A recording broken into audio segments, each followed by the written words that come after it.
जय हिंद दोस्तों, ज्ञानतु पे आपका स्वागत है। और आज हम लोग शुरू करने जा रहे हैं प्रैक्टिस सेट 12। और पूरा क्लास में आप क्या करना है, ध्यान से सुनना है और कुछ भी दिमाग नहीं लगाना है। और आज का ये जो क्वेश्चन है, जितना क्वेश्चन हम डिस्कस करने जा रहे हैं वह सारा का सारा आज के बाद आपका होने वाला है। जी हाँ दोस्तों, और एक इंफॉर्मेशन कि मैथ और रीजनिंग की भी क्लासेस क्या कर रहे हैं, ज्ञानतु चैनल पे चल रहा है। आप उससे भी जुड़िए, चैनल को सब्सक्राइब करिए और ज्यादा से ज्यादा लोगों के पास इस मैसेज को स्प्रेड करिए। चलिए, तो आज हम लोग शुरू कर रहे हैं बिहार इंटर स्तरीय भर्ती परीक्षा के लिए जो इंपॉर्टेंट क्वेश्चन है उससे रिलेटेड प्रैक्टिस सेट 12। और हमें आज शुरू करने जा रहे हैं पहला क्वेश्चन, और यह है प्रशासनिक सुधार विभाग किससे संबंधित है। तो पहला क्वेश्चन क्या बोल रहा है कि प्रशासनिक सुधार विभाग किससे संबंधित है। ओडीएफ से, आरटीआई से, एसआरडीएफ से या उपरोक्त में से कोई नहीं। तो समझिएगा कि प्रशासनिक सुधार विभाग की जो बात हो रही है वह किससे संबंधित है, आरटीआई से। जी हाँ दोस्तों, आरटीआई से संबंधित है। और आरटीआई जो अधिनियम आया है या सूचना का अधिकार का अधिनियम जो है 2005 में नागरिकों के लिए लाया गया। सूचना आरटीआई का अधिकार का सूचना का अधिकार नियम कब लाया गया, 2005 में। इस नियम के अनुसार यह कहा जाता है कि कोई भी सरकारी क्रम या उपक्रम जो है या फिर सरकार जो है नागरिकों को सूचना देने के लिए उत्तरदायी है और समयबद्ध रूप से। तो प्रशासनिक सुधार विभाग किससे संबंधित है, तो आरटीआई से। चलिए अगला क्वेश्चन देखेंगे। भारत में निम्नलिखित में से कौन सा विधेयक राज्यसभा में पुनः स्थापित नहीं किया जा सकता है। पुनर्स्थापित नहीं किया जा सकता है, कहां पे बात हो रही है, राज्यसभा में। भारत के राज्यसभा में कौन सा विधेयक राज्यसभा में फिर से नहीं लाया जा सकता। संवैधानिक संशोधन और साधारण विधेयक को, संविधान संशोधन विधेयक को, धन विधेयक को या साधारण बिल को। तो सीधा सा आंसर है इसका, धन विधेयक को हम लोग क्या कर सकते हैं, राज्यसभा में फिर से नहीं लाया जा सकता है। और संविधान के अनुच्छेद 110 में यह जो आर्टिकल 110 में क्या किया गया, धन विधेयक के बारे में बात किया गया। कौन से संविधान के अनुच्छेद, कौन से में, 110वां अनुच्छेद में, संविधान के 110वां अनुच्छेद में क्या किया गया, धन विधेयक की बात की गई है। ठीक है, धन विधेयक को केवल और केवल कहां, लोकसभा में प्रस्तुत किया जा सकता है। और विवाद उठने पर धन विधेयक है या नहीं, कोई भी विधेयक धन विधेयक है या नहीं, इसका निर्णय कौन ले सकता है, इसका निर्णय सिर्फ और सिर्फ लोकसभा का अध्यक्ष ही ले सकता है। चलिए अगला क्वेश्चन देखते हैं, तीसरा नंबर क्वेश्चन। भारत के संविधान का कौन सा अनुच्छेद कहता है कि एक भारतीय नागरिक को किसी भी रेस्तरां, सड़क या सार्वजनिक स्थान का उपयोग करने का अधिकार है, बिना किसी भेदभाव के। कौन सा आर्टिकल हमें क्या देता है, आजादी देता है कि आप किसी भी रेस्तरां में जा सकते हैं, किसी भी पब्लिक प्लेस को आप उसी तरह से यूज कर सकते हैं जैसा कि अन्य व्यक्ति को अधिकार है। सामान्य रूप से आप अधिकृत है उस वस्तु का उपभोग करने के लिए। तो ऐसा नहीं है कि आप रेस्टोरेंट में जाए और क्या बोले, खाना खाए और बिल नहीं दे, क्योंकि यह तो आर्टिकल नहीं, ऐसा नहीं है। आप जा सकते हैं, आपको कोई रोक नहीं सकता है, लेकिन आप जिस भी वस्तु का उपयोग करेंगे उसके लिए जो उसका प्राइस है वह तो आपको पे करना ही पड़ेगा। तो चलिए, किसी भी नागरिक को अनुच्छेद आर्टिकल 15(2) के अनुसार, अनुच्छेद 15 के आधार पर क्या कर सकता है, भेदभाव नहीं करने का अधिकार देता है भारत का संविधान कि किसी भी रेस्तरां, सड़क या सार्वजनिक स्थान का आप क्या कर सकते हैं, उपयोग कर सकते हैं। कौन सा अनुच्छेद 15 जो है, 15/2। निम्नलिखित में कौन सा एक अप्रत्यक्ष कर है, एक जो कर है वह अप्रत्यक्ष कर है, पूंजीगत लाभ कर, वस्तु एवं सेवा कर, संपत्ति कर या उपहार कर। वस्तु एवं सेवा कर जो है अप्रत्यक्ष कर है, वस्तु एवं सेवा कर जो है अप्रत्यक्ष कर है। अप्रत्यक्ष कर कितने टाइप का होता है, अप्रत्यक्ष कर कई तरह का हो सकता है, जिसमें क्या हो सकता है, उत्पाद शुल्क, सीमा शुल्क और वैट। उत्पाद शुल्क, सीमा शुल्क और वैट, ये सब क्या है, अप्रत्यक्ष कर है। अप्रत्यक्ष अप्रत्यक्ष कर की श्रेणी में आता है, वस्तु एवं सेवा कर अप्रत्यक्ष श्रेणी के सर। और अभी जो है जीएसटी आकर के क्या कर दिया है, जीएसटी आकर के इससे बहुत ही ज्यादा फायदा हो गया है, और इसने क्या किया है, अप्रत्यक्ष कर जितने भी थे, इनडायरेक्ट टैक्सेस जितने भी थे, उसको बहुत ही आसानी तरीके से क्या किया गया है, एक ट्रेस किया जा सकता है, और व्यापारी या फिर जो भी इससे जुड़े हुए लोग हैं वो उसको आसानी से क्या कर सकते हैं, ट्रांसपेरेंसी ला दिया है, और इसको क्या कर सकता है, अब जो है कर चोरी की मामले जो है कम हो गए हैं जीएसटी के आने से। तो चलिए हमारा पहला ये क्वेश्चन क्या था कि निम्नलिखित में से कौन सा एक अप्रत्यक्ष कर है। तो सबसे पहले हम लोग जानेंगे वस्तु और सेवा कर जो है वस्तुओं पे लगने वाला, और जो सर्विस टैक्सेस है, सर्विस चार्ज जो लिया जाता है, आपको किसी भी रेस्टोरेंट में जाते हैं या कोई भी प्रोडक्ट आप यूज करते हैं तो सर्विस टैक्स देना पड़ता है, और जो भी प्रोडक्ट कुछ खरीदते हैं तो वस्तु कर या उत्पाद शुल्क या सीमा शुल्क जो और वैट जो शामिल था वो सारा चीज क्या हो गया, अब जीएसटी में कन्वर्ट हो गया है, और जीएसटी से ही इसका क्या होता है, ट्रांजैक्शन किया जा रहा है। हाल ही में भारत और किस देश के बीच अल मोहम्मद अल हिंदी 2023 नौसेना अभ्यास आयोजित किया गया, कतर, सऊदी अरब, पाकिस्तान या ईरान के साथ।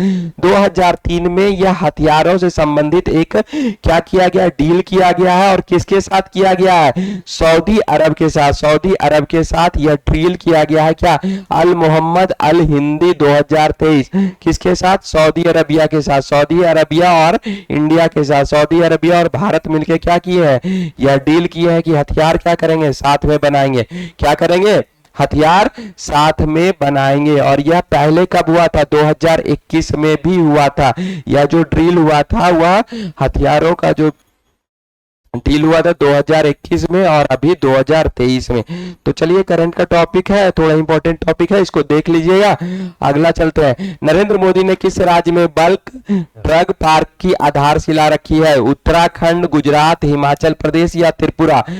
बल्क ड्रग पार्क की आधारशिला रखी है। तो सबसे पहले ये समझते हैं कि जो ड्रग का ज्यादातर मैन्युफैक्चरिंग कहाँ होता है, जो कंपनियां जो ड्रग से रिलेटेड है, मेडिसिन से रिलेटेड है, फार्मेसी से रिलेटेड जो कंपनियां हैं वह ज्यादातर कहाँ है, इंडिया में कहाँ है, वही इसका करेक्ट आंसर हो जाएगा। तो हिमाचल प्रदेश का जो एरिया है, हिमाचल प्रदेश का एरिया जो है वहीं पे प्रधानमंत्री नरेंद्र मोदी ने क्या रखा है, ड्रग पार्क की आधारशिला रखी है, और यह ऊना में है, ऊना में रखा गया है, और भारतीय सूचना प्रौद्योगिकी IIT के द्वारा किया गया है, और यह ऊना में राष्ट्र को संबोधित किया गया। ऊना में जगह का नाम हो गया ऊना, और यही क्या किया गया है, राष्ट्र को समर्पित किया गया है, और भारतीय सूचना प्रौद्योगिकी संस्थान के द्वारा किया गया। नरेंद्र मोदी ने क्या किया, हिमाचल प्रदेश में।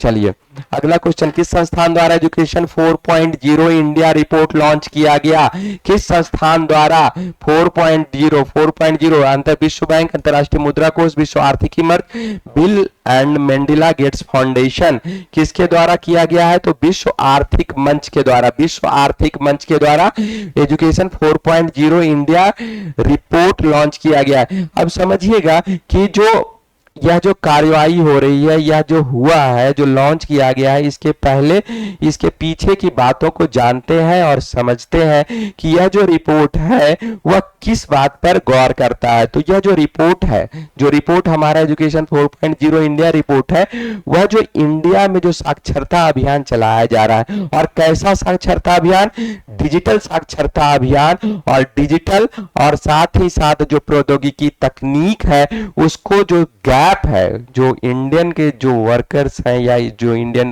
पॉपुलेशन है या इंडिया का जो लोग हैं, जो पब्लिक है, उसके बीच में डिजिटल नॉलेज को स्प्रेड करना, और साथ ही साथ जो प्रौद्योगिकी जो टेक्निकल नॉलेज है उसको कैसे सुलभ रूप से उनको कैसे शिक्षित करना है, उसके जो रिपोर्ट है, उसके जो क्रियान्वयन के लिए जो रिपोर्ट आया है, जो कार्यशिला रखी गई है, उससे रिलेटेड यह जानकारी है। और इसकी जो पहल हुई है यह 2020 में शुरू हुआ है। एजुकेशन ये जो शुरू हुआ है वह 2020 में शुरू हुआ है, और एक कहीं ना कहीं डिजिटल साक्षरता के बारे में इसमें बात की जा रही है कि कैसे डिजिटल साक्षरता को लाया जाए और कैसे लोगों को डिजिटली साक्षर किया जाए, ठीक है, और कैसे सभी तक तक इस डिजिटल साक्षरता मिशन को या शिक्षा के उपायों को बहुत ही सुगम रूप से पहुंचाया जाए। चलिए अगला क्वेश्चन देखेंगे। 8 नंबर क्वेश्चन है। इसमें बोल रहा है कि भारतीय नौसेना ने किस देश के साथ, किस कंट्री के साथ, किस देश के साथ व्हाइट शिपिंग इंफॉर्मेशन एक्सचेंज पर एक समझौता हस्ताक्षर किया। समझिएगा कि व्हाइट शिपिंग इंफॉर्मेशन क्या होता है। सबसे पहले है कि व्हाइट शिपिंग इंफॉर्मेशन के बारे में बात किया तो दो कंट्री है, क्या करता है, व्हाइट शिपिंग इंफॉर्मेशन पे समझौता पे हस्ताक्षर करता है। तो इसके पीछे का उद्देश्य यह होता है कि जो भी बिजनेस रिलेटेड जहाज जाएगा, जो भी वाणिज्य से रिलेटेड व्यवसायिक जहाज जो समुद्र में जाते हैं, उसके बारे में इंफॉर्मेशन को एक्सचेंज करना है। व्हाइट शिपिंग इंफॉर्मेशन एक्सचेंज की जब बात होती है तो सूचनाओं का आदान प्रदान एक देश दूसरे देश के साथ करते हैं और वैसी सूचनाओं का आदान प्रदान करते हैं कि जिससे कि समुद्र में उनकी भागीदारी और भी ज्यादा मजबूत हो और एक दूसरे का सहयोग बहुत ही ज्यादा व्यापक रूप से हो जाए।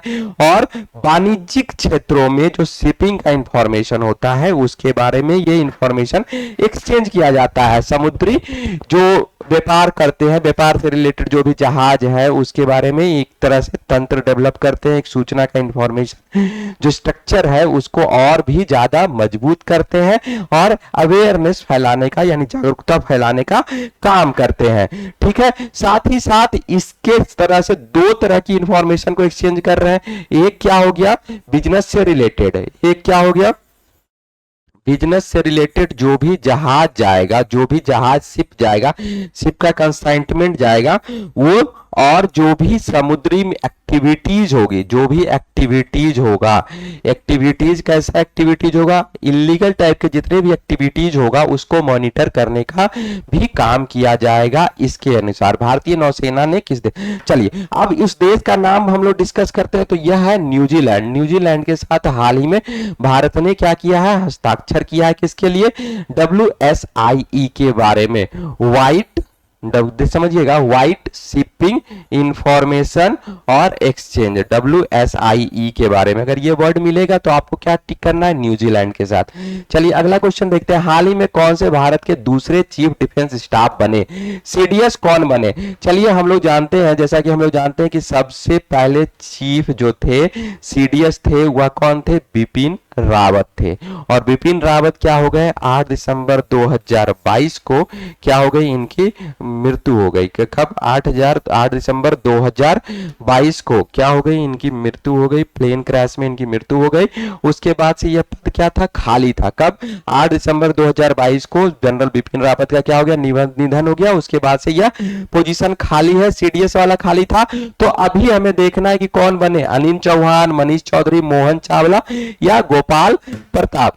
और CDS का पद बहुत ज्यादा इंपॉर्टेंट रखता है क्योंकि यह एक अम्ब्रेला की तरह काम करता है जो तीनों, जो इंडिया की जो भी आर्मी है, चाहे आप समुद्र ये एयरफोर्स की बात करें, नेवी की बात करें या इंडियन आर्मी की बात करें, तो जो टॉप पे है वो क्या है, CDS का पोजीशन है। और यही एक CDS है, एक अम्ब्रेला है जो तीनों ही तंत्र को क्या करता है, साथ लाने का काम करता है। तो उसी में क्या नाम आ रहा है, अनिल चौहान का नाम आ रहा है जो भारत के दूसरे CDS बने। और पहले कौन थे, जिनको भारत भुला नहीं सकता है, उनका योगदान बहुत ही अहम है। चलिए अगला क्वेश्चन देखते हैं। हाल ही में कितने लोगों को अर्थशास्त्र के क्षेत्र में वर्ष 2022 का नोबेल पुरस्कार मिला है। अर्थशास्त्र के क्षेत्र में, इकोनॉमी के लिए कितने लोगों को अर्थशास्त्र का नोबेल पुरस्कार मिला। करेक्ट आंसर क्या हो जाएगा, 2, 3, 4, 5, 6। तो क्या हो जाएगा, 3 लोगों को नोबेल पुरस्कार मिला है। किसके लिए, अर्थशास्त्र के लिए 3 लोगों को नोबेल पुरस्कार मिला है, साथ ही साथ में मिला है। और तीनों अर्थशास्त्री कहाँ के हैं, अमेरिका के हैं, तीनों के तीनों अर्थशास्त्री कहाँ के हैं, अमेरिका के हैं। चलिए अगला क्वेश्चन देखेंगे। किस पैरामिलिट्री फोर्स में पहली बार 2 महिला अधिकारियों को IG रैंक में पदोन्नत किया गया, CISF में किया गया है। तो CISF का देखिएगा कि CISF में पहली बार 2 महिला अधिकारियों को IG के रैंक पे क्या किया गया, पहली बार 35 ईयर्स में, 35 ईयर्स के ड्यूरेशन में सबसे पहली बार 2 महिला को क्या बनाया गया, आईजी के रैंक में प्रमोशन मिला है। और यह तब हुआ है जब, कब हुआ है, उस समय हुआ है जबकि स्पेशल रूप से एक अलग बटालियन को क्या किया गया है, इसमें इंट्रोड्यूस किया गया है, किसके लिए, सीआरपीएफ में, ठीक है।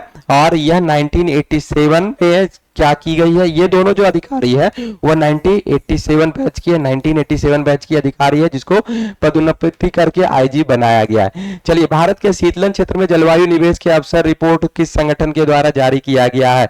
शीतलन क्षेत्र में जलवायु निवेश के अवसर को, रिपोर्ट को यूनेस्को, विश्व वर्ल्ड बैंक या विश्व आर्थिकी मंच या नीति आयोग, कौन सा करेक्ट आंसर होगा, कौन सा करेक्ट आंसर होगा, यूनेस्को होगा, विश्व वर्ल्ड बैंक होगा, विश्व आर्थिक मंच होगा, तो वर्ल्ड बैंक हो जाएगा कि शीतलन क्षेत्र में जलवायु परिवर्तन, ज्यादातर यही रिपोर्ट जो है, ये सब रिपोर्ट कौन करता है, वर्ल्ड बैंक ही क्या करता है, ये जो क्लाइमेट से रिलेटेड जो भी इंफॉर्मेशन रहेगा वो क्या करेगा, वर्ल्ड बैंक ही ज्यादातर ये क्या करता है, ये सब रिपोर्ट लेकर के आता है।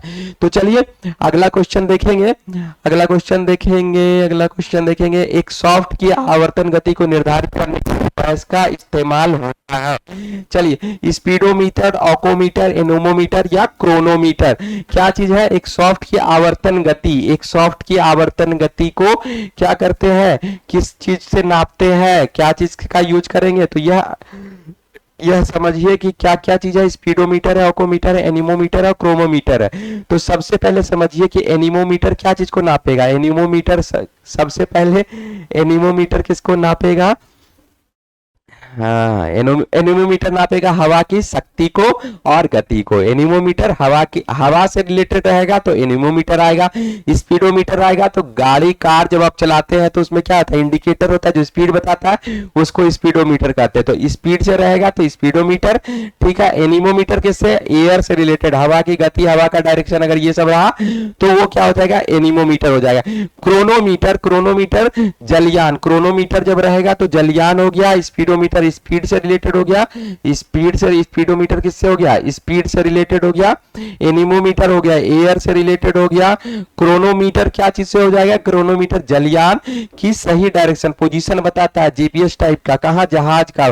तो ये क्या करते हैं, इसको शिप लिख देते हैं, इसको शिप से संबोधित कर देते हैं। तो बच क्या गया, बी नंबर, ऑकोमीटर। तो सॉफ्ट की आवर्तन गति कौन नापेगा, कौन नापेगा, सॉफ्ट की आवर्तन गति कौन नापेगा, तो ऑकोमीटर नापेगा। ये करेक्ट आंसर हो जाएगा, करेक्ट आंसर ये हो जाएगा। लेकिन हम लोग ये भी जान लिए कि स्पीडोमीटर स्पीड से नाप लिया, एनोमीटर एयर का हो गया, क्रोनोमीटर जो है डायरेक्शन को बताएगा, ये टाइकोमीटर, इसको सॉरी टाइकोमीटर हो गया, टाइकोमीटर, ऑकोमीटर या टाइकोमीटर, टाइकोमीटर, टाइकोमीटर बोल सकते हैं इसको, टाइकोमीटर, ठीक है। सॉफ्ट की आवर्तन गति को क्या बोलेंगे, टाइकोमीटर बोलेंगे। और टाइकोमीटर क्या करेगा, वायुयान की गति या मोटर की गति को नापेगा, ठीक है। चलिए आगे देखेंगे, निम्नलिखित में से कौन सा पंचायतों की वित्तीय स्थिति का पूर्णावलोकन करने के लिए वित्त आयोग का गठन करता है। तो वित्त आयोग का जब भी गठन होगा तो राज्यपाल का नाम आएगा। आप देखिए राज्यपाल कहाँ है, जहां पे भी राज्यपाल आएगा वो करेक्ट आंसर आपका हो जाएगा, संबंधित राज्य का राज्यपाल। समझिएगा, पंचायतों की वित्तीय स्थिति का पूर्णावलोकन करने के लिए वित्त आयोग का गठन कौन करेगा, संबंधित राज्य का राज्यपाल। और यह आर्टिकल 243 में है। आर्टिकल 243 की जब बात आएगी तो राज्यपाल को क्या मिलता है, अधिकार मिलता है कि वह क्या करे, वित्त आयोग का गठन करे। और यह वित्त आयोग का गठन क्या कब कब कर सकता है, पूर्णावलोकन करने के लिए, पूर्णावलोकन करने के लिए प्रत्येक 5वें वर्ष की समाप्ति पर कर किया जा सकता है। क्या कब किया जाएगा, प्रत्येक 5वें वर्ष की समाप्ति पर होगा यह जो वित्त आयोग का गठन होगा, आर्टिकल 243। चलिए कहानी खत्म। इसमें अगला क्वेश्चन देखते हैं, एनीमोमीटर का उपयोग किस चीज के लिए किया जाता है। चलिए अभी दिखाई पड़ चुका है, अभी क्वेश्चन का हम लोग डिस्कशन कर चुके हैं। तो पवन का वेग नापने के लिए, पवन की गति 15 का जो है एनीमोमीटर का उपयोग पवन का वेग नापने के लिए किया जाएगा, ठीक है। चलिए इसी के साथ हमारा ये आज का डिस्कशन खत्म हो गया और अगले डिस्कशन के लिए फिर तैयार रहिए और हम फिर मिलेंगे नेक्स्ट वीडियो में। तब तक के लिए धन्यवाद।